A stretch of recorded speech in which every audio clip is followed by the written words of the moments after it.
Identity theft is in the news again. 106 million customers and potential customers of Capital One were directly affected by a data breach. 140,000 of them had their Social Security numbers stolen. 80,000 of them had their personal bank account information swiped.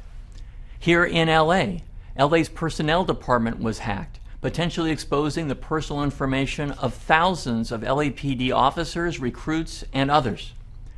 We're well familiar with these issues. We sued Uber, for example, when 600,000 drivers had their names and license numbers hacked. Uber allegedly kept that information hidden for a year.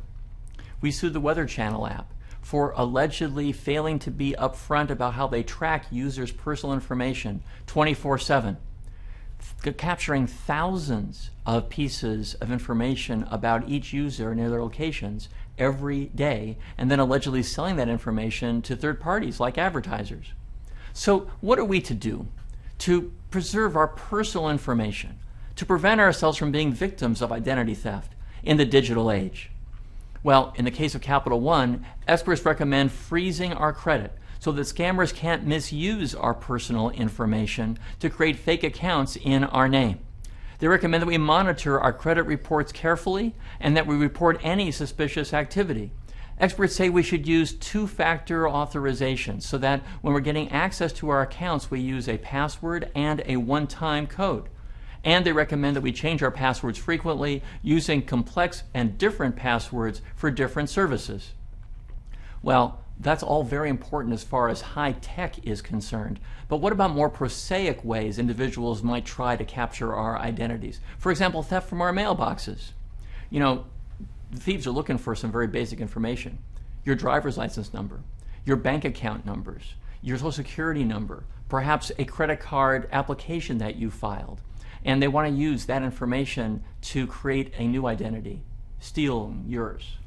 So what do we do about that?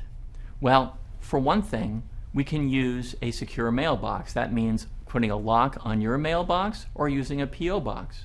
For another thing, the Postal Service has a new service, an email service, that apprises you of the mail that you can expect to receive. And if you don't get that mail, you know that you might be a victim of theft.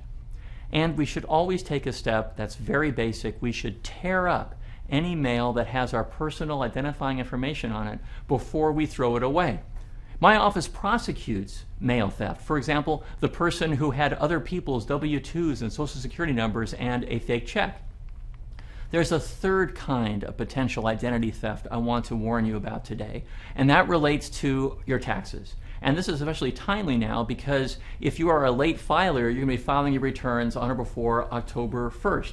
We prosecute instances in which individuals are trying to steal people's identity or more when it comes to their tax returns. For example, we prosecuted someone who was trying to cash the tax refund check that belonged to somebody else. So what are some steps we can take to protect ourselves here?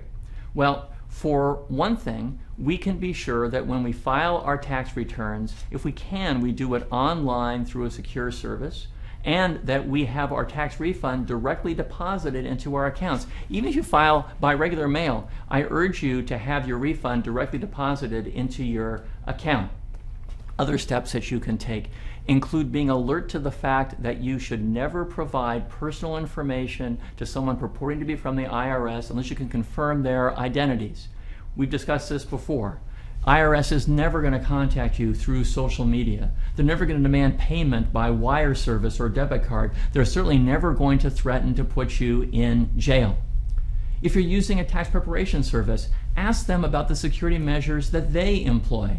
And leave at home when you might meet with your tax preparer any sensitive documents like your Social Security card.